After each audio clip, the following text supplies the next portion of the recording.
Good afternoon, dear students.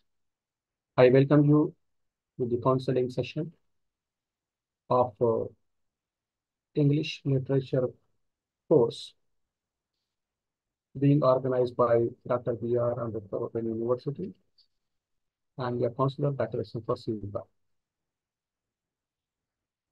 I thank you for joining me again in these counseling sessions, especially the one we are dealing with on English literature. I hope my screen is visible to you. And if you remember, we started talking about English fiction. And in this course, prescribed in sixth semester, so far we have studied, tried to understand the origin and development of novel.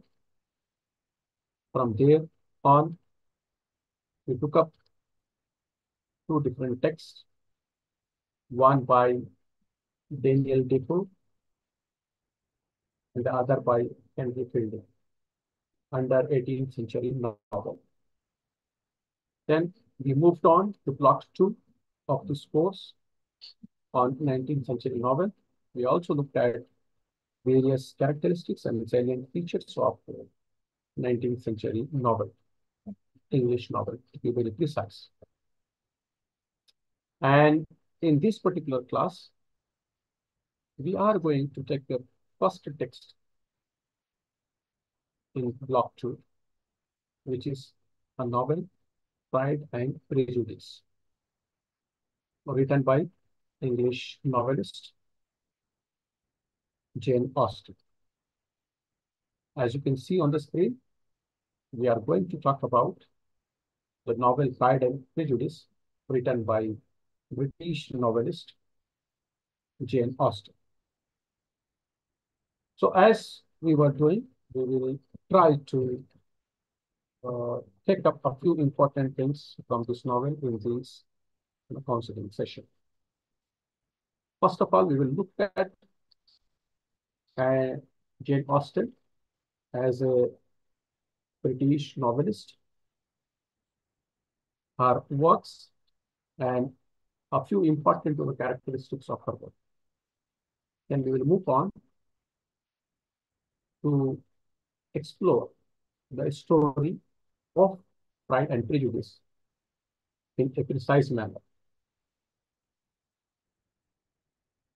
After that, we will try to analyze the very title Pride and Prejudice and critically appreciate it. And later, we will go deeper into the text itself by exploring different characters, themes, narrative techniques, and other important elements within the novel. So, bear with me and follow me through this lecture. Uh, as you know, that in the very beginning of this paper, we tried to understand how English novel as a new genre emerged in England because of existing socio-political and economic circumstances. One of the primary things we need to keep in mind when we talk about English novel is that it is the industrial revolution of 18th century in and around England that paved the way for emergence of a new economic class, that is middle class. And this class had distinct characteristics, taste. In order to cater to these audience, there was the need for a new genre of literature. So in that circumstances, novel as a new genre, a new category of literature emerged. And if you recall, we also discussed that the novel as a form of literature was distinct from drama and poetry because novel was more or less about the people who are going to read, the middle classes. The heroes were, the characters were realistic with whom the audience could relate easily. The circumstances, the socio-economic conditions described in the novel as a setting were close to real, with which the readers could easily relate to. So realism, realistic portrayal of characters and setting was one of the main features of novel as a genre. Well, we knew that, whether it is Daniel Defoe's Robinson Crusoe and Fielding's Joseph Andrews, real attempts of giving a definitive shape to the genre of novel was experimental in nature, streamlined to a great extent.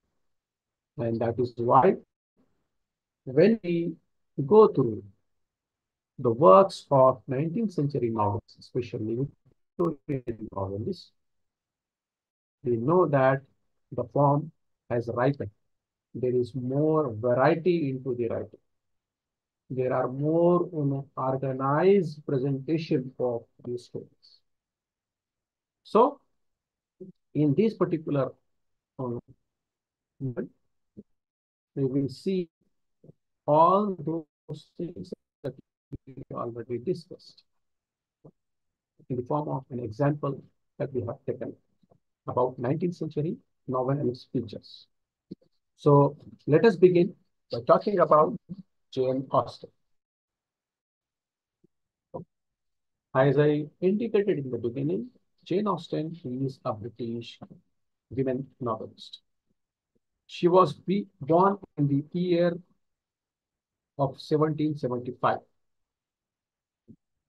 the year which we can remember for American Revolution.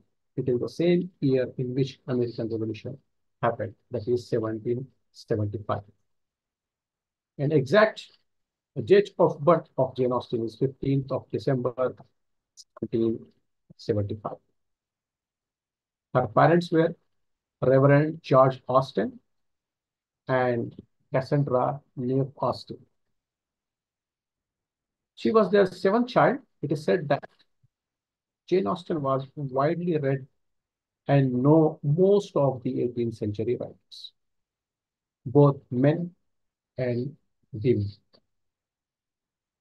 Now, one can assume that to know the reason why we are studying Jane Austen and why her craft of writing novels was influential enough is that she had this habit of reading extensively. And before writing something, in her time, she read whatever was written before she started writing. That is, in 18th century, whatever were popular writers, she was aware of, she read their work.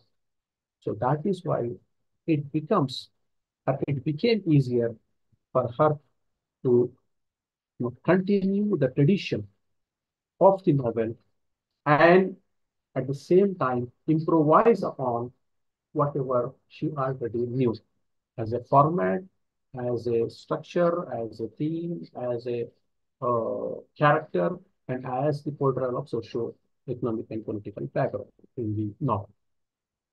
So, dear students, reading about your predecessors is one of the important characteristics or one of the prerequisites or one of the important steps towards greatness, towards achieving extraordinary things.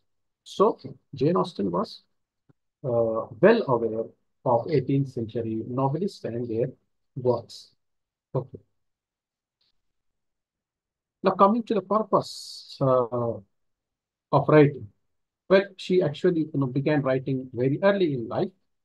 And besides that, she was also well versed in kitchen, doing embroidery, singing, sketching, and she used to participate in different occasions for young women in those days.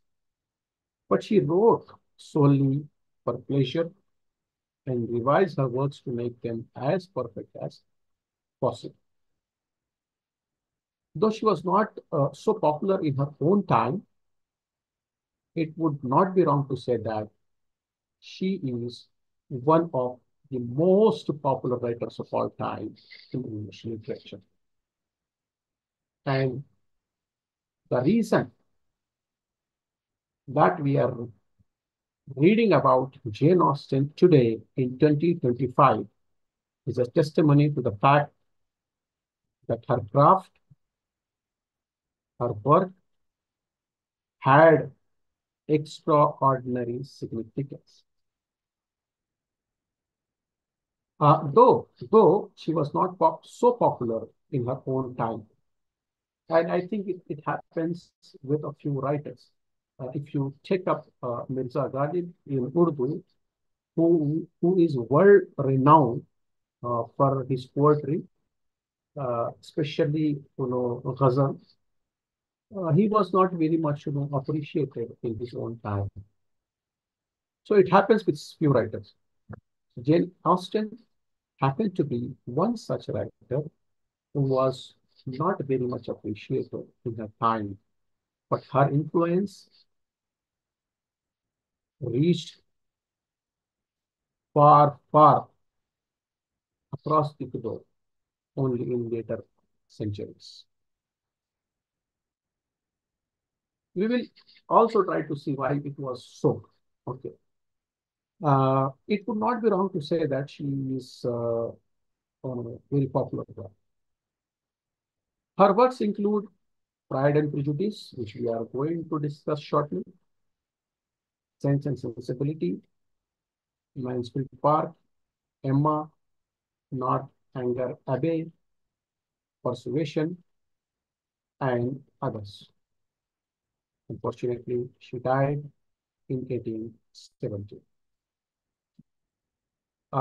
Jane Austen lived during the time when England was won by war between England and her colonies in America, Napoleonic Wars with France, a rebellion in Ireland, etc. Even the society in England was not fast changing, and women were not encouraged to take up men-related tasks, including writing. And this is, I think, one of the reasons why Jane Austen would not become very popular, the kind of popularity she now enjoys in her own lifetime, because there were some social restrictions in women on writing much. Well, she chose to write on things which she knew well, that is, the country of the upper middle class, and it concerns like love, courtship, marriage, etc., which happened to be universal in nature. In her own words, her canvas was 2 inches of ivory, but she painted it neatly and precisely with memorable situations and characters. Now, with this brief overview of the writer Jane Austen, her time, her important works, her upbringing, the kind of stories she produced, it is time to move on and start understanding the novel Pride and Prejudice. So, what I would do is, for our own benefit and for proper understanding of the critical elements within the novel. Let us start with a brief summary of the novel, Pride and Prejudice. The story of the Pride and Prejudice revolves around a middle class family of the Bennets. Bennet's family had Mr. Bennet, the husband, Mrs. Bennet, the wife, and their marriageable daughters or daughters of marriage age. Jane, Elizabeth, Mary, Catherine, and Lydia. These were five daughters of Mr. and Mrs. Bennet. The Bennets lived in a village of Longbourn in Hertfordshire. As Mr. Bennet and Mrs. Bennet have no son, his estate is entitled upon his death to his cousin, Mr. Collins, a foolish, pompous rector of Hunsford, who is under the patronage of Lady Catherine de Borough.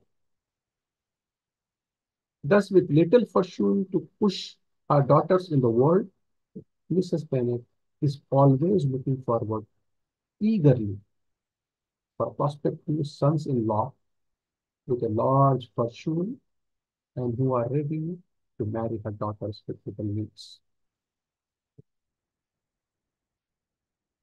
Now, keeping this in mind, we'll go a little deeper into the story.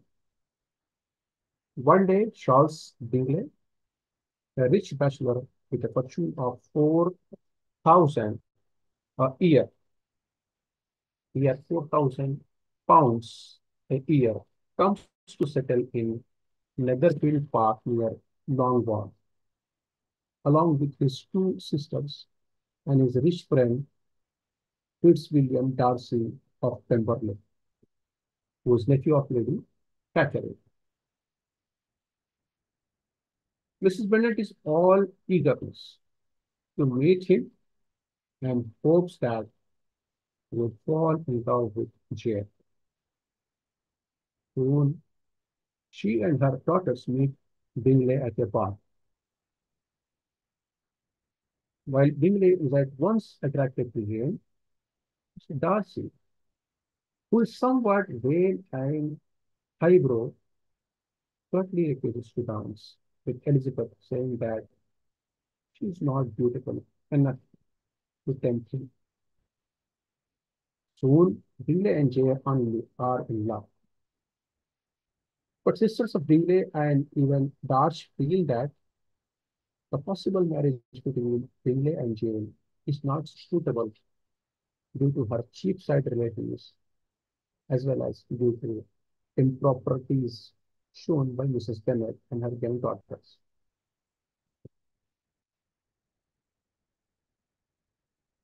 Well, Caroline Bingley, Bingley's sister, hopes by this, and if Bingley marries Darcy's sister, it would brighten her prospects of marrying Darcy. Darcy's proud behavior and also becomes who is a handsome young officer and son of Darcy's father is Stuart. Account of Darcy's ungentlemanly behavior towards him make Elizabeth not like Darcy as Darcy himself is gradually attracted towards her. Meanwhile, the foolish Mr. Collins proposes to Elizabeth and is rejected. He promptly turns his attention to Charlotte Lucas, the eldest daughter of the Lucas, who live near Longbourn. Charlotte marries Collins. Being invited by Charlotte, Elizabeth goes to live with her for a few weeks. There she meets Mr. Darcy once again, who is visiting his aunt, Lady Catherine. Now, strongly attracted to her, In spite of himself, Darcy proposes to her. But Elizabeth, who has already learned from Colonel Fitzwilliam, Darcy's cousin, about his role in separating Jane and Bingley, and also from accounts of the family, rejects him outrightly and gives him reasons for it. Extremely hurt by the rejection, Darcy writes a letter to her answering the charges she has leveled against him. Uh, he accepts his role in separating Bingley and Jane and says he has been forced to do so due to the improprieties shown by her family. As per Wickham, he tells her of his diabolic nature and how he tried to elope with Darcy's sister, Georgiana, for her money. Elizabeth returns to Longborough to go on a trip with Mr. and Mrs. Gardiner, who are her uncle and aunt. She visits Pemberley, Darcy's place in Derbyshire. They are all cordially welcomed by Darcy and his sister. Elizabeth is much surprised by the change that has come over in Darcy's manners. Meanwhile, Elizabeth gets the news that her youngest sister, Lydia, is eloped with Wickham and they could not be traced.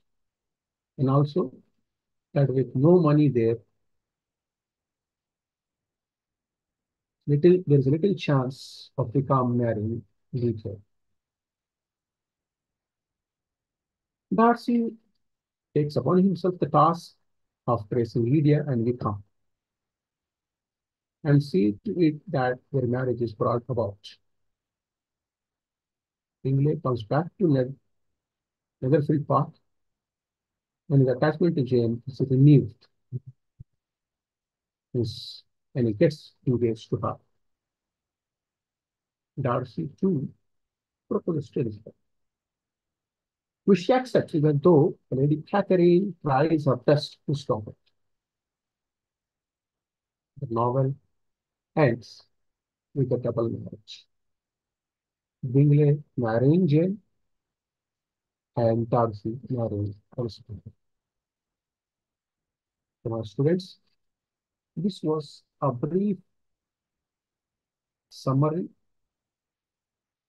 or outline of the story that I tried to present before you so that when we go deeper into the text and take up other critical elements in the novel, we will have an outline of the story in mind. The first thing that we understood is there is this Bennet family, Mr. and Mrs. Bennet, who have 5 daughters, and because there is no son, so as per English norms, their wealth would be given to one of the nephews of Mr. Bennet. And that makes this entire family and their next generation, that is their daughters, looking for prospective sons-in-law or husbands who are well off financially and in estates. The story is about marriage, finding prospective bridegrooms for the marriage. And within this story, we see that there is pre-marriage attempts, there is one elopement, and eventually, towards the end of the novel, two babies getting married, Jane and Elizabeth. Well, now let's move on to talk about the title itself. What does this, title, Pride and Prejudice, mean?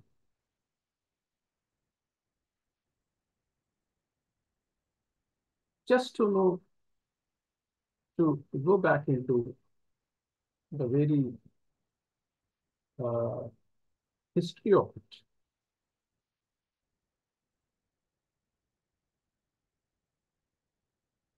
we will come to know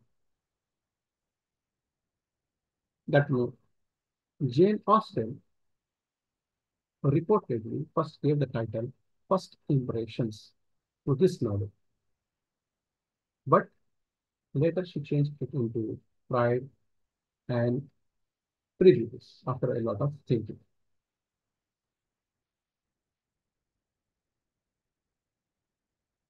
Uh, well, Elizabeth and Darcy, who are the protagonists of this novel, go by their first impressions of people, especially of each other.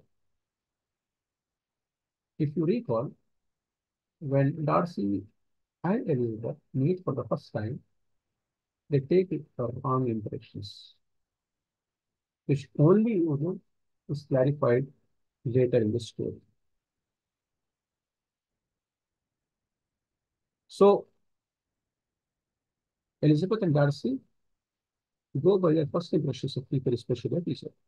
But the title, First Impressions, is limited in its implication.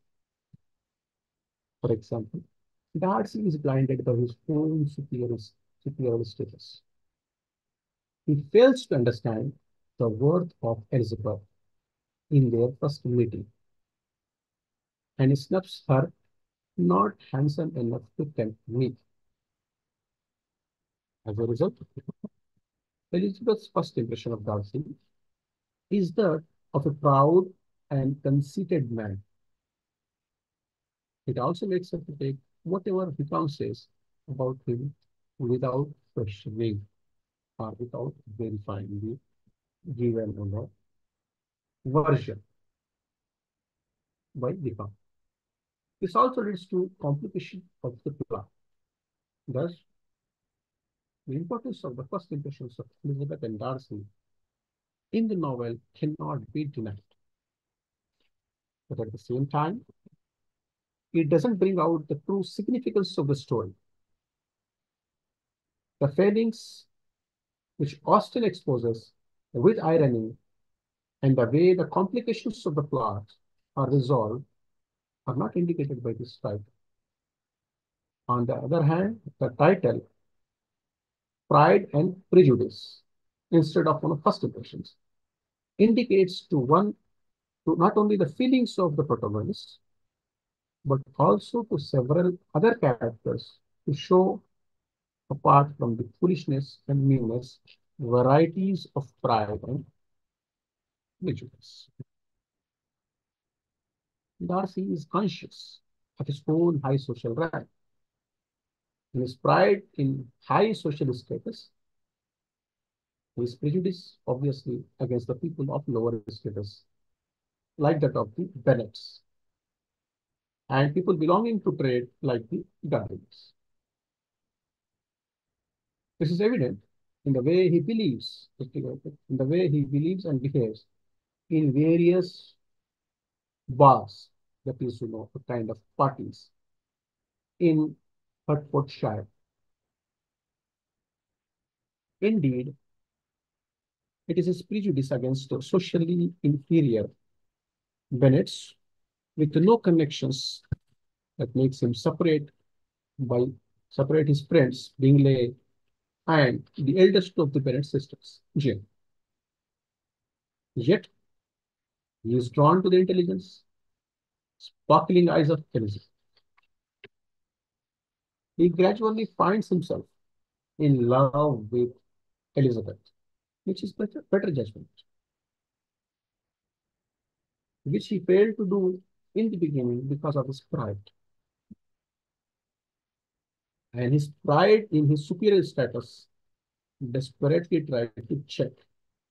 In his first proposal of marriage to Elizabeth, He concentrates more on the damage it will cause to his status than his love of Elizabeth.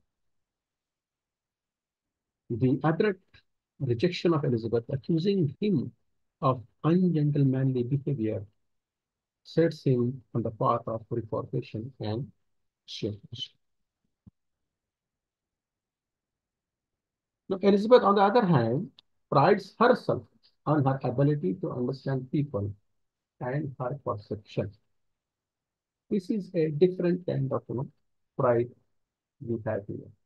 The first pride of Darcy is based on social status and social ranking, whereas the second pride displayed by Elizabeth is based on her ability to understand people and her perception of things. Yet when she receives a snub from Darcy in the Meryton ball, she is hurt. She fails to judge him dispassionately and becomes prejudiced against Darcy. Her growing dislike of Darcy is led by Wickham's account that Darcy has treated him offensively. He believes whatever she believes whatever Wickham says, unquestioned does, committing yet another blunder of prejudice, a prejudice for Wickham. Her hatred for Darcy increases when she comes to know from Colonel Fitzwilliam that Darcy has been instrumental in separating Jane and Bingley. So very angrily rejects him.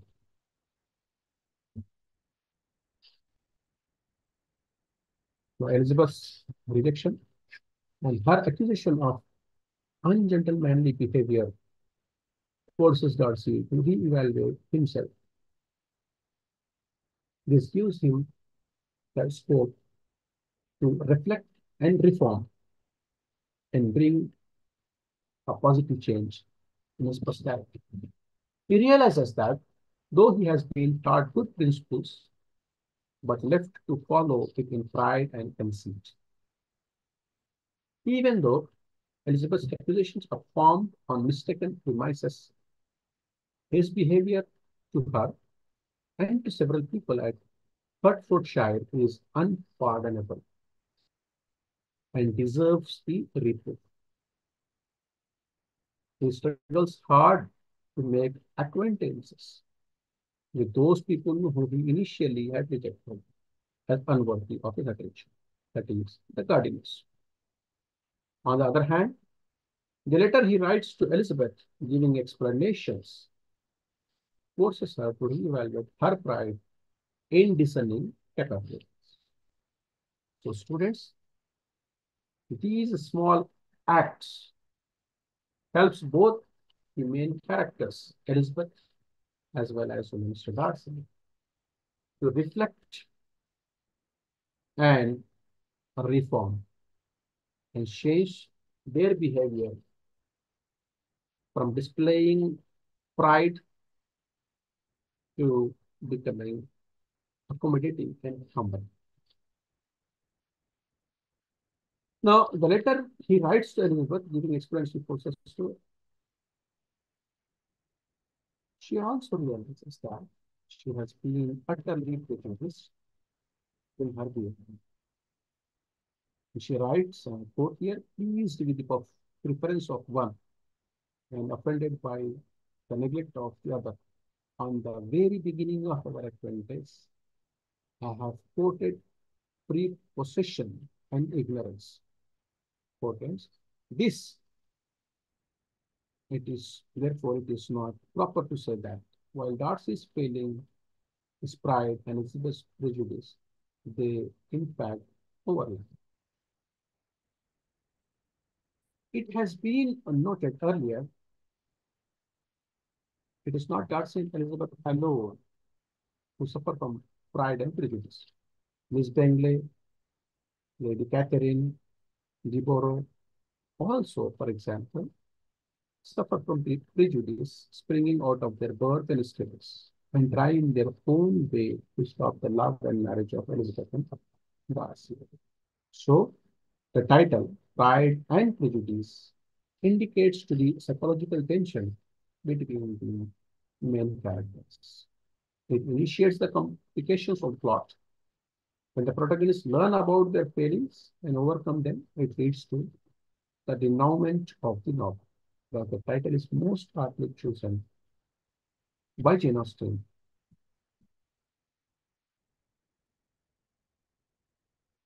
Now, with this understanding of the title and why it is appropriate, now,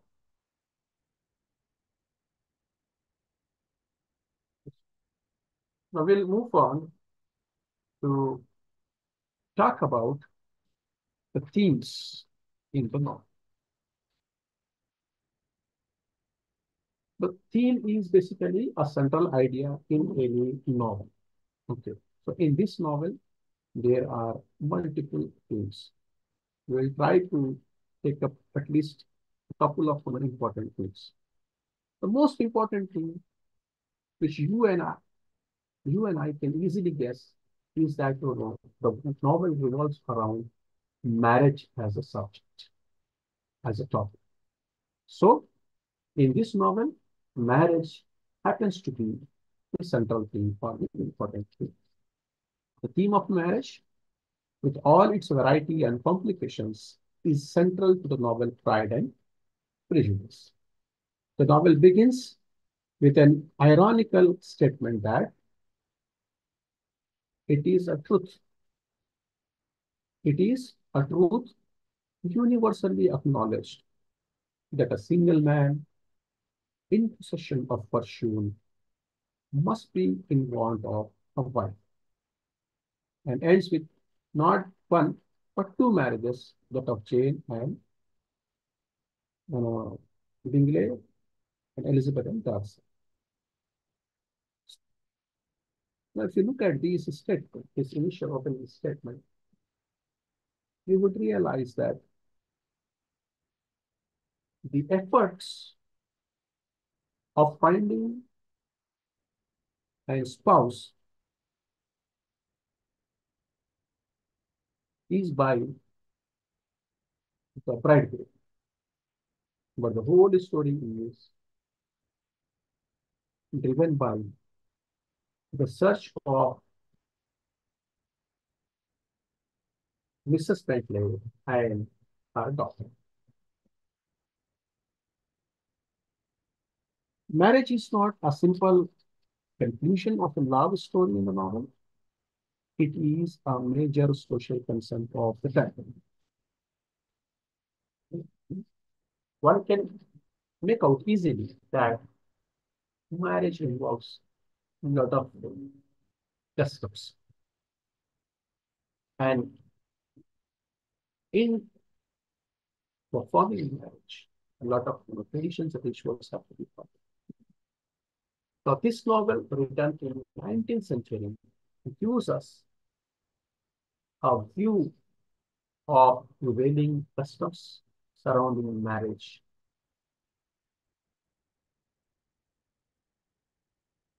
Uh, Marriage is not only an important decision for one's life,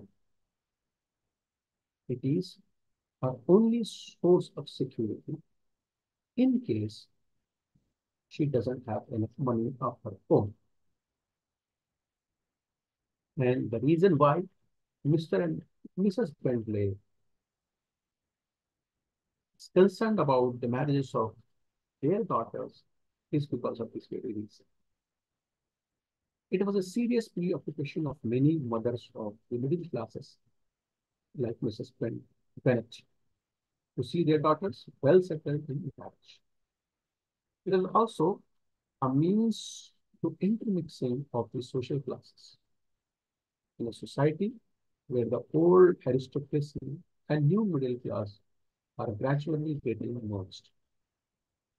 In the novel, the theme of marriage is explored through the relationships of Elizabeth and Darcy, Jane and Bingley, Charlotte and Mr. Collins, Lydia and Wickham, and Mr. and Mrs. Panthers. So we have as many as one, two, three, four, and five couples of five pairs. The novel begins with the families in the neighborhood of Longbourn, with daughters in marriageable age getting into an active competition with one another to get a rich son-in-law. It is a dream of every mother to see her daughters married into wealthy houses, as it is of Mrs. Bennet. In this business of matchmaking, money and status play an important role. Settlement and provisions are talked of long talked of along with desirability of a young man and young women. Even Elizabeth, who is not taken in by riches and wealth, talks of imprudent marriage if it is done with no considerations to the couple's economic status. So, though she is attracted to Vika, she never contemplates marrying him, for he has no money just like her. But it would be wrong to say that Austen tries to project commercial view of marriage.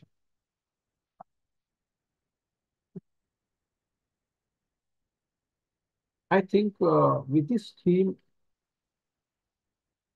we'll move on to another important aspect of the novel, that is, characters. Though we had, some, understanding of important characters, it is also important to look at, some characters which are there apart from this Bennett and the Darcy, the Garment. Yes.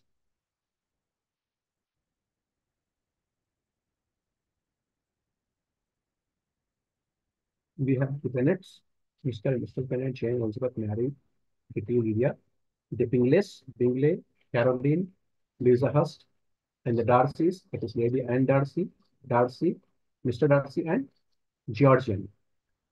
Become Mr. Collins, Lady Catherine. Yes. So,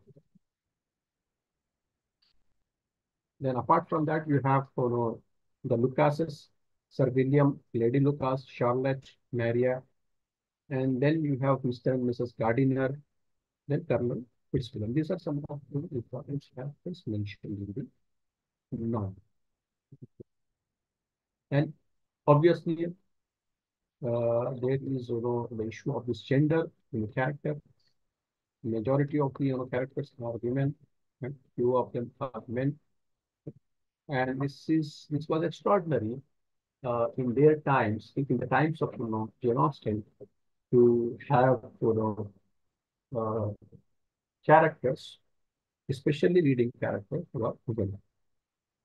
So in that sense, Jane Austen was extraordinary in her craft, and she tried to challenge the status quo, challenge the existing social norms by having lady as the protagonist of the novel, especially in a positive.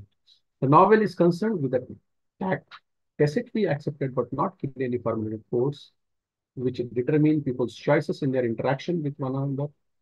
It is collective beliefs and conventions which enable individuals to cast their desires and aspirations in patterns which have gained legitimacy through their continued practice in community and have been approved by it.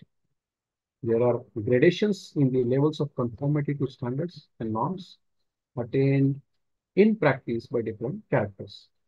When a novel is viewed as a comedy of manners, its characters are not seen as having any resistance independent of the community of which they form a part.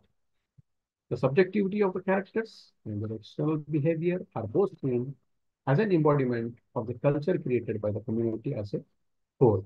While some characters may seem to have come fairly close to an adequate representation of the community's norms, standards, and proprieties, others may represent only a partial or even a false or distorted expression of different aspects of the community's culture.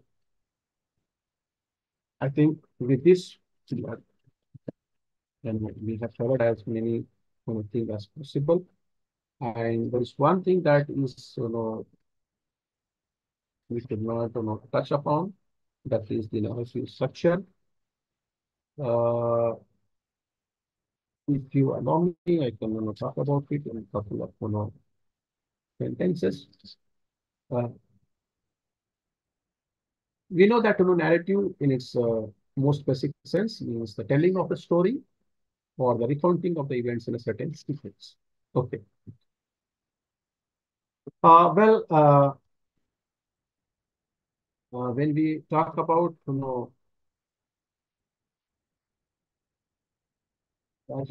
Pride and Prejudice, right? We can know that the story of Jane Austen, which is which draws upon formalist and structuralist criticism, shows how she incorporates elements of the sentimental novel and the comedy of romance in the method of realism. So one of the important features of Victorian novels, 19th century novels, is the realism.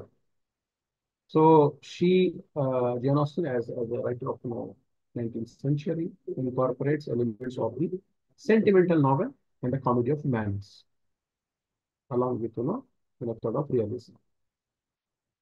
And a sentimental novel is didactic, heroine-centered love story, and whose good example is Samuel Richardson's Pamela. And if we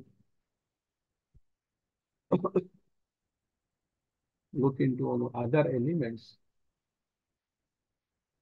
structurally the love story consists of the delayed fulfillment of a desire. This delay doesn't just refer to the heroine's desire, but also the reader's desire to know whether will she get the man she loves or not. So these, I think, there are many other things that will be taken up, but considering the time constraint and the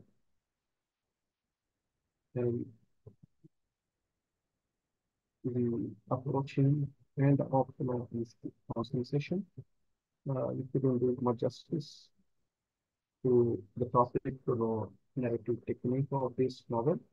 But I urge you, I recommend you to go through this topic in your free time, especially after having a fair enough idea of the author, the times in which she wrote, the kind of things she took up in the novel, and the very novel itself, its summary, important characters, and one major theme.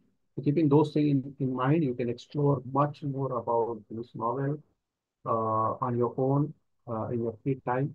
So with this, I thank you for joining this counseling session, and I hope you benefit from this session being organized by Dr. B.R. Ambedkar Open University. Thank you. Take care. See you in the next class.